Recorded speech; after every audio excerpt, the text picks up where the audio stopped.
We have an interesting program tonight. Now, everyone has a story for the benefit of new residents recently arrived. All I want to introduce you to Tamara, and she'll do the rest. I said that I don't like talking about my personal life to public, and Pat was present 2 months ago when he asked me again, and she said, well, if you don't want to talk about yourself, talk about your parents. That I thought maybe that's a good idea. And when my brother agreed to talk with me about our parents, I agreed to talk tonight. And I'm depending a lot on his success for the play to all work out tonight. I want him to start, and I want to introduce him, but I think he can introduce himself. I just want to say he's a fantastic combination of my mother's dynamite personality and power, and my father's being a great... He was a great educator, like him, and he had a vision of Judaism, well, just the same as my brother, and he was able to put it over in writing and in lectures, and so does my brother. We've divided the talk into 3 parts. I'm going to give 5 minutes of family background and how it came about that she was born. I won't go into the details of how that happened, but I want to give a background to that. My grandfather, Avraham Infeld, for whom I was named, was born in 1870 in Krakow, Poland. He was born to a Hasidic family.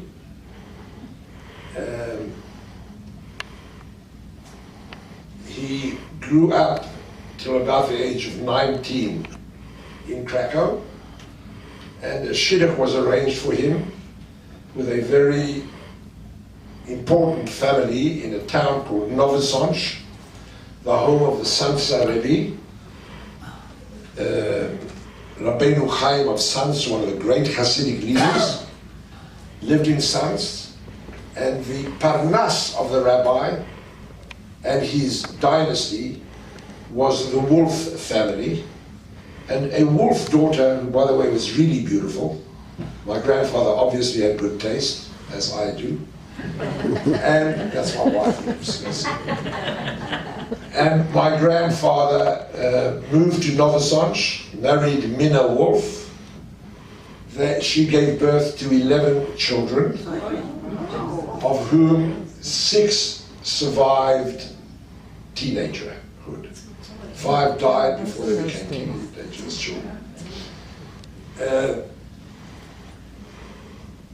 My father became a Sansa Chassid, my grandfather became a Sansa Chassid, and my father was brought up as a Sansa Chassid until the age of 15 or almost 16, because in 1915, just after the outbreak of the war, the entire family moved, or almost the entire family moved from Nowy Sącz to Vienna. In 1900, and my father comes to Vienna. He went to study at an institute called Bet HaMidrash LeRabbanim in Vienna, run by Rabbi Chayes, who was a very liberal Orthodox rabbi and a very well-known professor. He much later, when he was 90 years old, taught me, but he taught my father many, many years earlier. And my father got involved in studying at this institution, but he gave up religion. And he became an integral part of a very well-known small group of Zionist socialists in Vienna that created Hashomer HaTzair. He was there at the formation of Hashomer HaTzair, and what they did, after several years of working in Vienna, they sent themselves to different countries to begin to start Hebrew-speaking schools. My father went first to Cluj for a year and a half in Romania, And then he moved to Bulgaria with a mission from Ashuma Seir to start a day school and the youth movement. He comes to Sofia, Bulgaria. He can't start the school because he doesn't have enough teachers who can speak Hebrew. So he takes his first trip to Palestine to see if he can find teachers. While all that is happening, in Warsaw, my mother is born to a family. Her grandfather was a well-known rabbi in Warsaw, Rabbi Greenberg.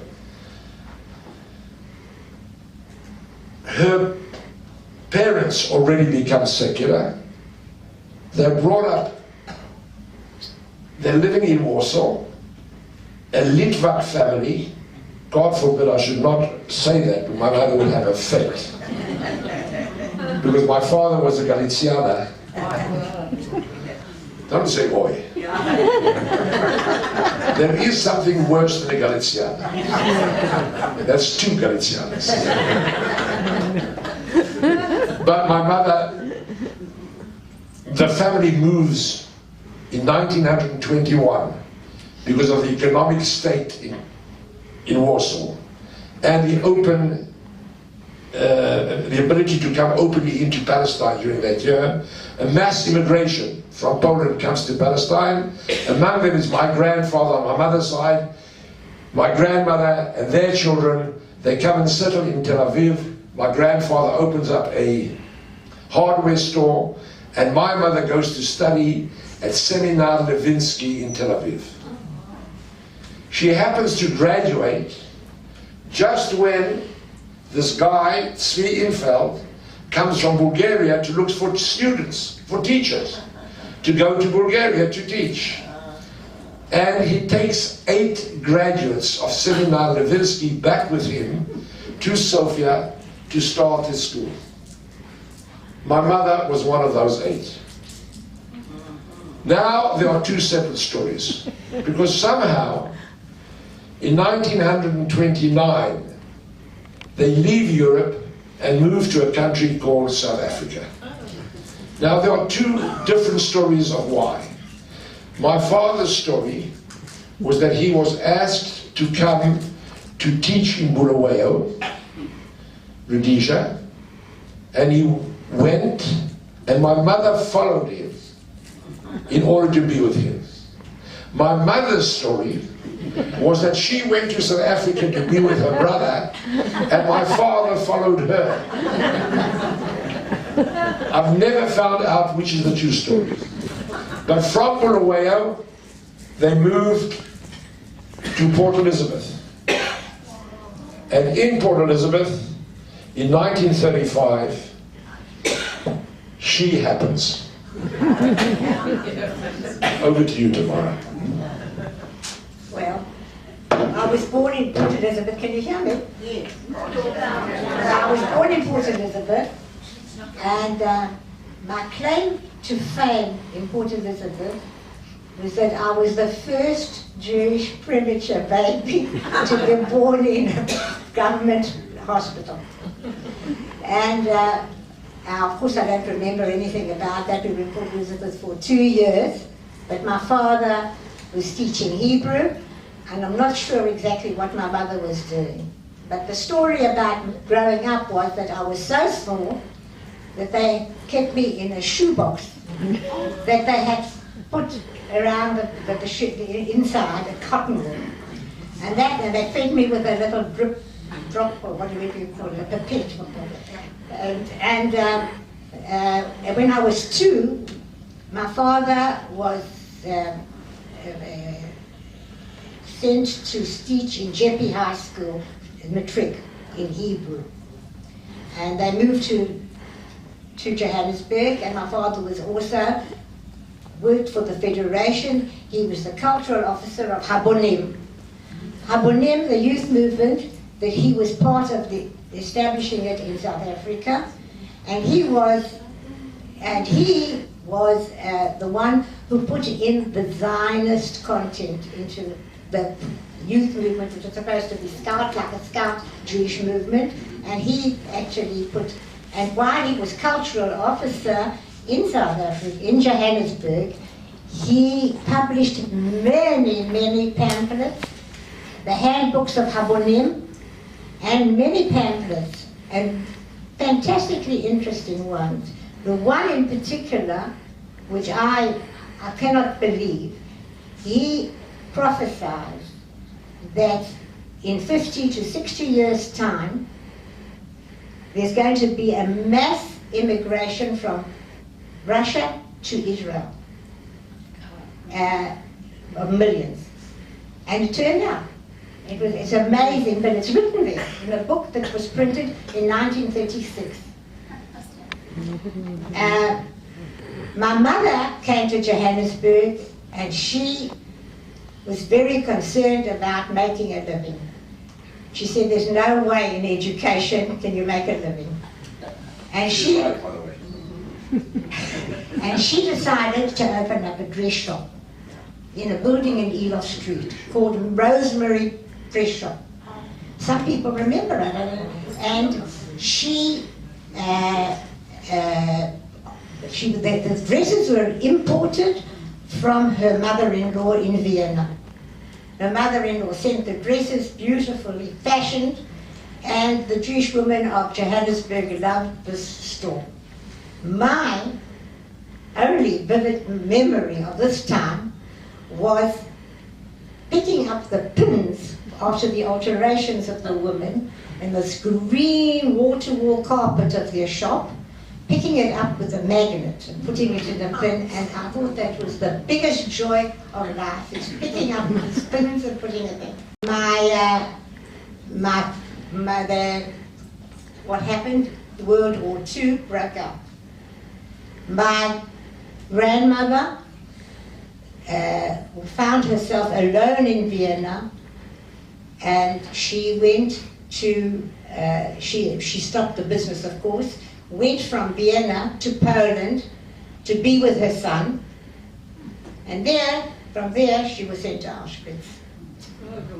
And they told very, very, very sad stories. She also saw her son and her grandson being shot, right, in the street underneath the building, and another grandson was poisoned in hospital, right, or something. My father never, ever, ever spoke a word of the Holocaust to us. Never, ever. And he never, ever spoke a word of German. Only Hebrew and English. Our language in Israel, the language in our home, of course I refused to learn Hebrew, was my parents only spoke Hebrew between themselves. My father had studied, knew a perfect Hebrew. He was an expert in Hebrew, international expert in Hebrew grammar. And of course my mother had been to Seminar Ravinsky. So their common language was Hebrew. And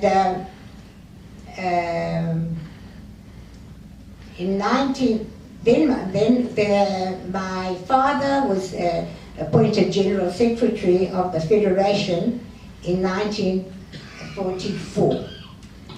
Now, where was I all this time? I hated being a Jew. I didn't want to identify with Jewishness and being it. I suffered from anti-Semitism when I was a young girl in grade 1, grade 2. I only had non-Jewish girlfriends. We lived in Sydenham, and I went to a school where the Jews, there were quite a few Jewish people, but a minority. And the anti-Semitism that I felt was something that I would walk with my friends and they would spit on the shul when we went past it. We had Afrikaans neighbors, next door neighbors, who shouted bloody Jew over and there was something that I did not want to admit, that I was Jewish.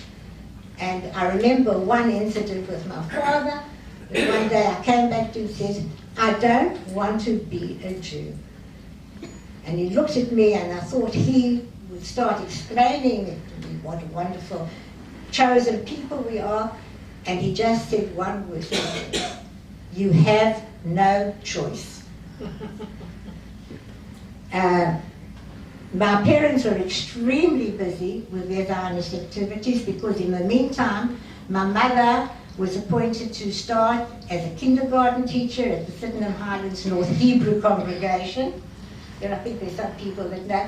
Her assistant, a young assistant at that time, was Mavis Wolf. And Genia. And Genia. Yeah. Yeah. And my brother was a pupil. I forgot to say when he was born. He was born in 1943. A great surprise. No one expected my mother to be pregnant again. She was 38, and all of a sudden she had this big, bouncy baby boy, but really big. And I'm told that Tamara was not very happy about that. I didn't want to talk about that.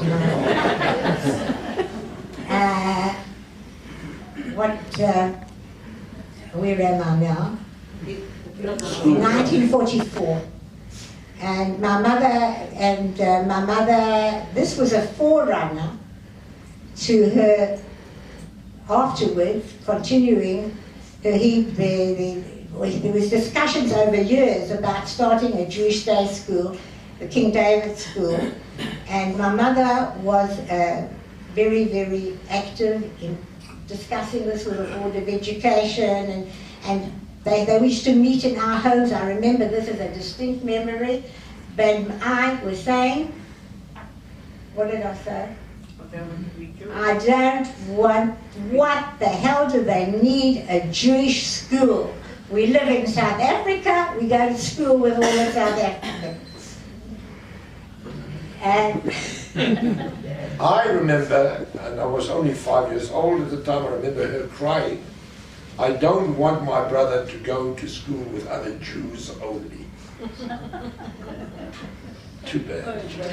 And the truth of the matter is that when my mother started King David School with 6 children, one of them was Aubrey, and after that, King David School became a very, very successful.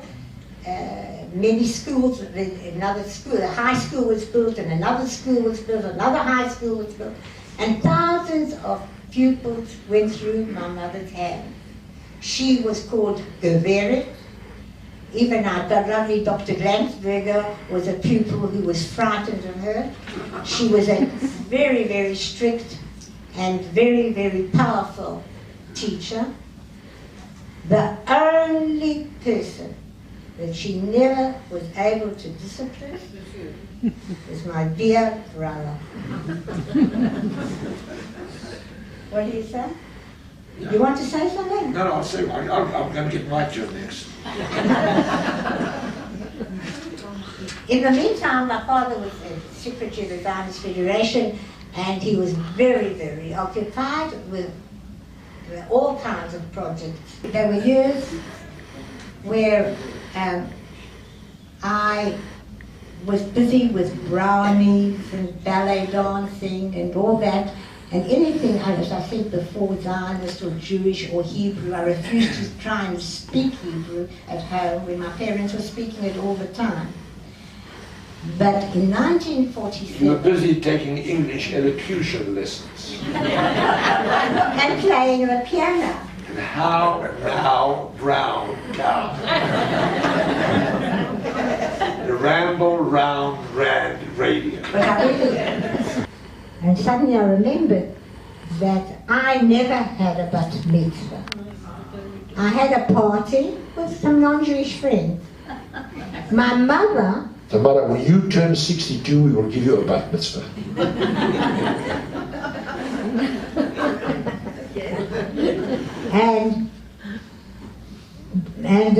But my mother was the one who was instrumental in introducing bat mitzvah in South Africa.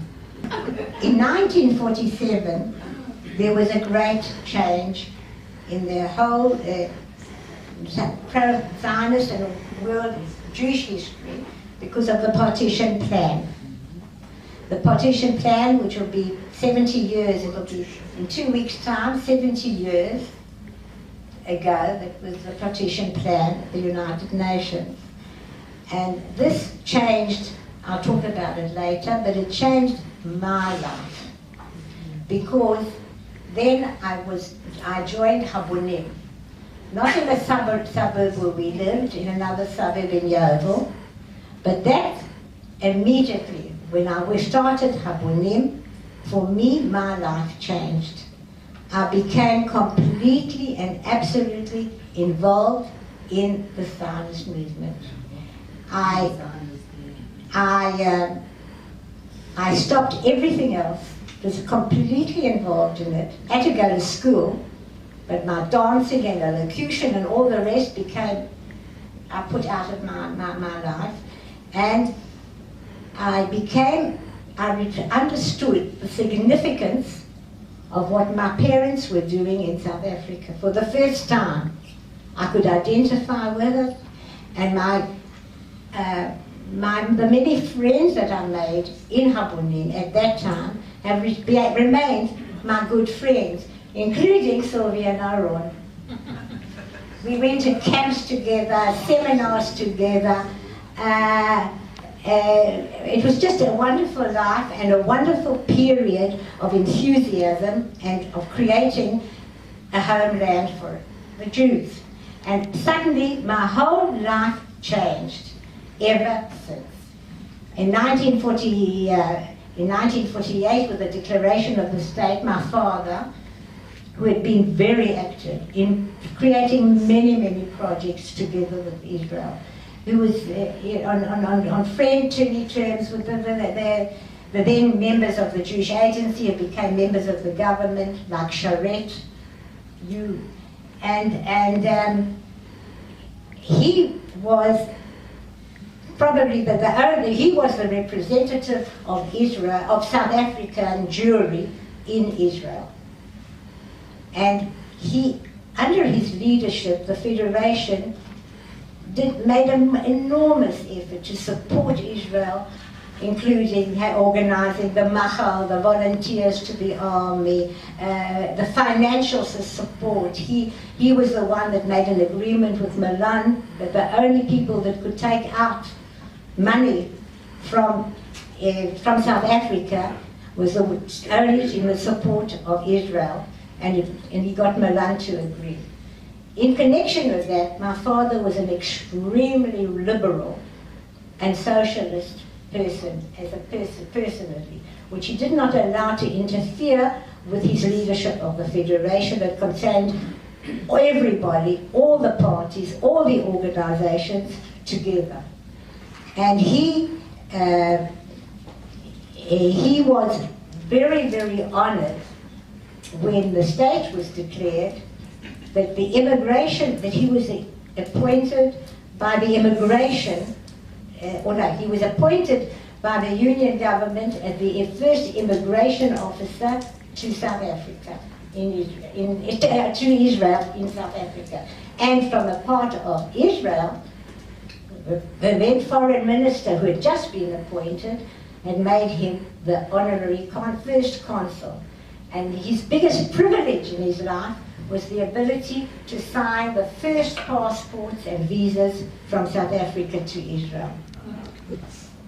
And I continued our house was a place for Hebrew-speaking people to come. Anyone that came from Israel was a welcome guest. We had all the me from Israel coming home to our house. And I, in 1952, as a continuation of my activity in Habonim, went on the youth leadership course to Jerusalem for 1 year. And on my return, I found a very religious young brother at home. And you continue from here. Tamara and I are very, very close. We are. We probably speak on the phone every day, except Shabbos. And it's not because of her that we don't talk on the phone on Shabbos. We cringe at the same things. We smile with joy at the same things. We laugh at the same jokes. We love the same music. And yet, we are different in many ways.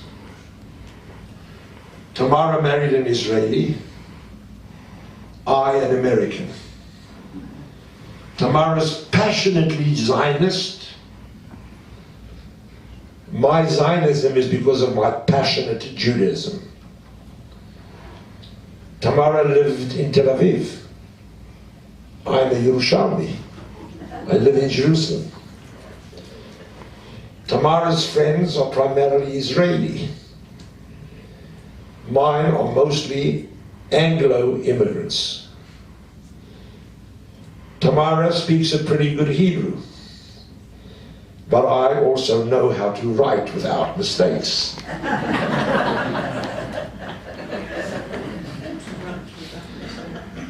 When our children meet,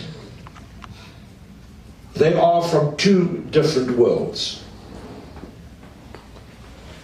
And when we remember our homes, we have totally different memories. That's very interesting, because her mother was my mother and her father was my father. We lived in the same home. I remember as if it's yesterday, Tamara waking up every single morning when I was a little kid. There's 8 years difference between us. She always tells people there's 8 years difference. She never tells them that she's older. That way she adds 16 years to my life every time. But I remember as a young 4 or 5-year-old waking up every morning to Tamara's yelling, "I have nothing to wear!"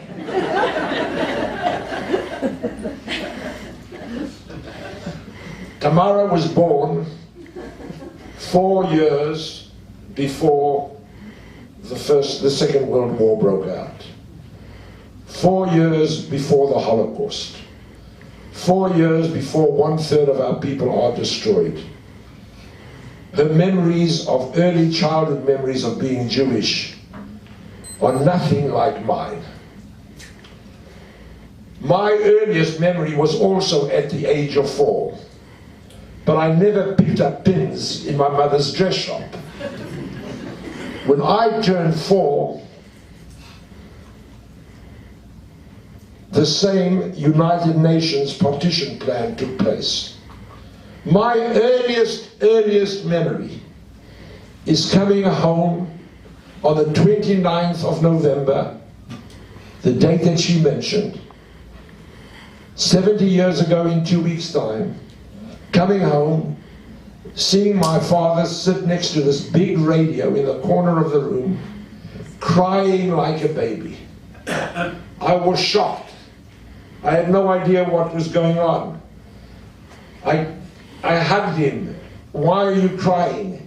He said, "With joy." And he spoke to me, said to me, "Soon there's going to be a Jewish state." It was the central memory of my life. Tamara has a memory where this became important when she was already a lot older than me, and she remembers things that I never had. My memory of my home was a very optimistic Jewish home. Wow, we're about to have a Jewish state. Jews, be proud of being Jewish. I don't remember a single non-Jew from South Africa, excepting for my teachers, my Afrikaans teacher. I don't remember. I never knew a non-Jewish kid. All of my friends were Jewish. I never imagined that my home would be in South Africa forever. It was obvious to me from early childhood that I'm not really a South African. Israel's where I'm going to have to be. But because I was a member of the Jewish people. And this being Jewish was very much emphasized by my father for me, with a great amount of joy. My father remained secular for all of his life, never became religious, very rarely went to synagogue, came to my bar mitzvah. He's not the one who wanted me to have a bar mitzvah. I insisted because I saw the gifts that my friends got. I'm not giving up on that wonderful Jewish creation. The parents pay and the kid gets the presents. Wonderful. But my memories of my father was on Shabbat. Because Shabbat morning I used to go either shopping with my mother. I knew John Orr's like the back of my hand. Or go to the Oval Cinema with my cousin. But we always came home for lunch. And after lunch, my father used to take a Gemara, a Talmud, and learn Talmud with me for an hour. It's true that he smoked while teaching me Talmud on Shabbos. He didn't cover his head. But it was very important to him. He made it very important to me. And after Talmud, we used to listen to opera together. So that opera became a major part of our lives as well. I was one of those first students in King David's School. What an amazing experience. I just got back a month ago from addressing the King David School in Linksfield, from which I graduated. Packed hall. When I finished grade 1, we were 8 of us. By the way, the King David School is the biggest Jewish day school in the entire world, still today. And it began because I turned 6. I remember those discussions as a child that Tamara objected to, of my parents being involved in the creation of a Jewish day school. I never went to another kind of school. It was natural for me. My father spoke to my mother in Hebrew, as Tamara testified, but he never spoke to Tamara in Hebrew. He never spoke to me in English. If he did, I knew that I'd done something that I shouldn't have done, and I was in real trouble. But that's all the time. They were so uncalled for. By the way, not being punished. I was the only kid in the school who got punished twice for everything I did. Once at school and then again when I got home. But I survived. I devote my entire life today, and for the last 70 years, to the continued significant survival of the Jewish people. And my memories of Israel, and my father's teaching me about Israel and educating me to go live in Israel, was really not Israel at the center, but the importance of Israel for the Jewish people. The importance of Israel and what it can do to ensure the survival of the Jewish people. And so that sense of being a Jew, of the Jewish people, was very, very much a part of my life. I want to tell you 2 or 3 little stories that I really remember about my dad. The year is 1950. A gentleman by the name of Zerubbabel, who was the leader of Mapam in Israel, from kibbutz, I can't remember what kibbutz, comes to raise money for Mapam in South Africa. And my father opens our home to a bunch of left-thinking, wealthy Jews who he hoped would support Mapam. Zerubbabel arrives. It's a cold, fairly cold winter's day. He's wearing shorts, sandals, t-shirt, and a beard that is 5 times the size of Herzl's beard, completely white. I mean, the servants in our house thought that the Messiah had arrived when he walked into the house. And these people come, and Zerubbabel gets up to speak, and he starts Herzchaim, and my father, I was sitting on his lap. You can imagine. My father was a very loving guy, he was an affectionate guy to me. I'm sitting on his lap, and Zerubbabel starts to speak in Yiddish. My father pushes me aside, bangs on the table, stops Zerubbabel, and he says, "Never will you speak Yiddish in my home. If you want to speak to these people, you'll either speak like a goy, their language, or you'll speak Hebrew and I'll translate." I can't forget that experience. Hebrew became central to my life. Tamara, I think, skipped over remembering once a month the Chug Ivri of Johannesburg used to meet in our house. They used to have a lecture in Hebrew. They used to sing songs in Hebrew.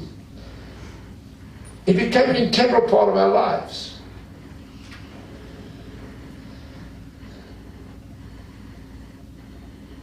My father comes to me in 1959.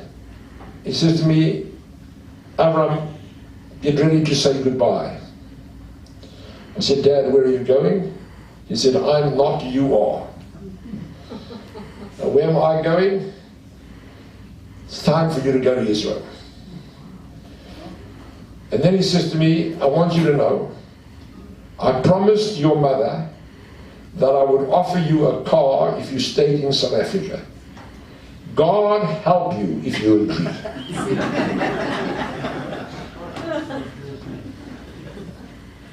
I came, he joined me for the first week in Israel, then he went back. But there was no question to him or to me where I'm going to live my life. And I came to Israel. I'll tell you one other story. My father used to check my books from King David School. He didn't care about what I did in all other subjects. He was interested in physics, maths, and Hebrew, and Jewish studies. All the rest was nonsense. But he used to look at my thing, and he opens my Hebrew books, and my mother was my Hebrew teacher. And he sees that we're learning Hebrew,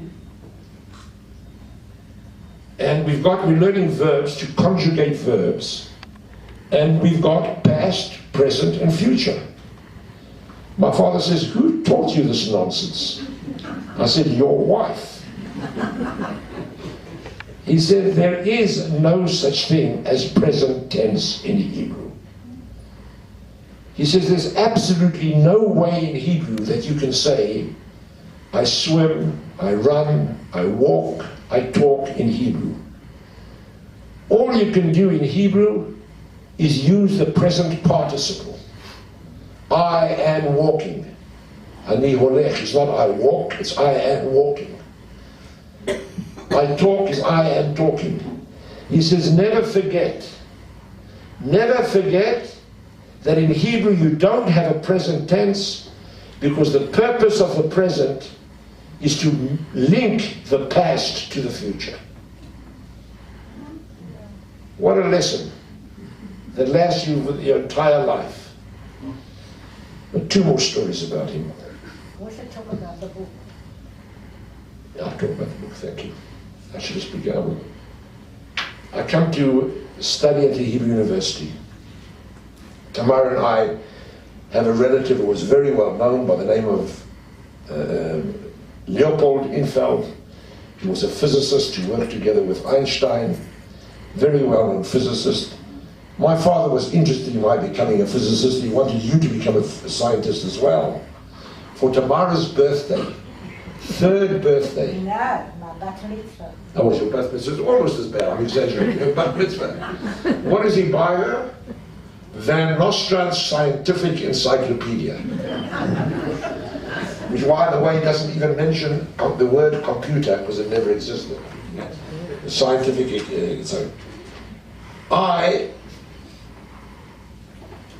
am convinced that I'm going to become the world's greatest physicist. I mean, Einstein was nothing compared to my father's dreams about me.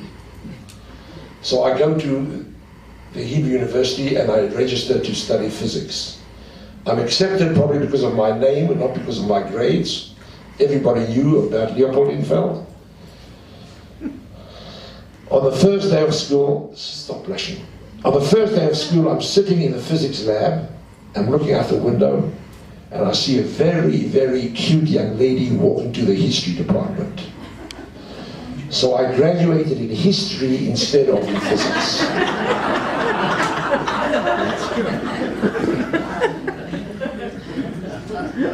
She's now the great-grandmother of my great-grandchildren. But my father is waiting for me to put Einstein out of business. So I write my father a letter, and I say, Abba, I've decided I'm not going to study physics. I'm going to study Jewish history at the Hebrew University of Jerusalem.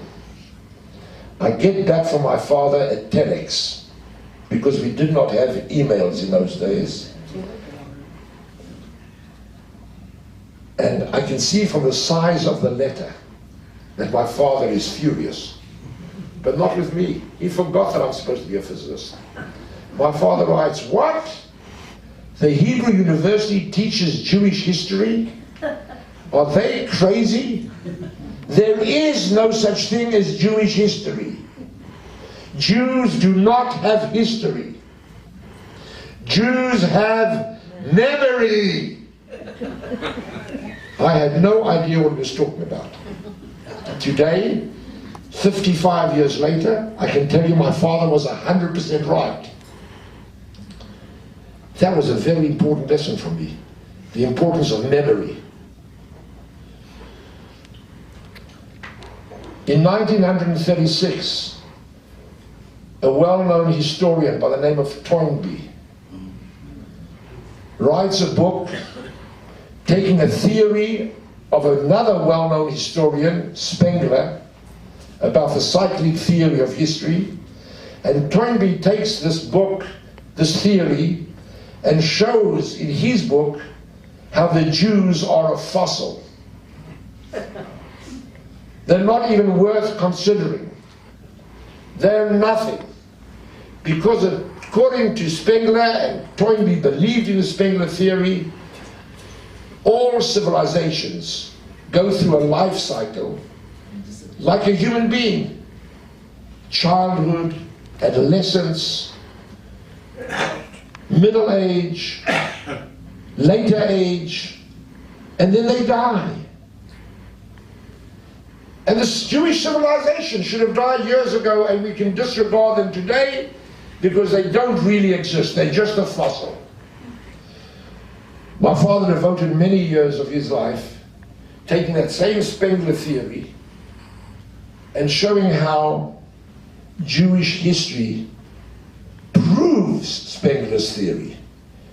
Because what he showed was that the Jewish people were the only people who, by living among other peoples, knew how to choose the best of the cultures in which they lived in order to rejuvenate themselves. And therefore the Jewish people have survived. Which is, by the way, what Zionism did. It took the idea of modern nationalism that had become rampant in Europe and applied it to the Jewish people. We were smart enough to take a good theory of theirs and apply it to ourselves. These were things that were important to my house, to my home. I grew up in a home where my father was an intellectual model for me, deeply Jewish, deeply atheistic. He was a Jewish atheist and always used to say, I'm an atheist, Baruch Hashem.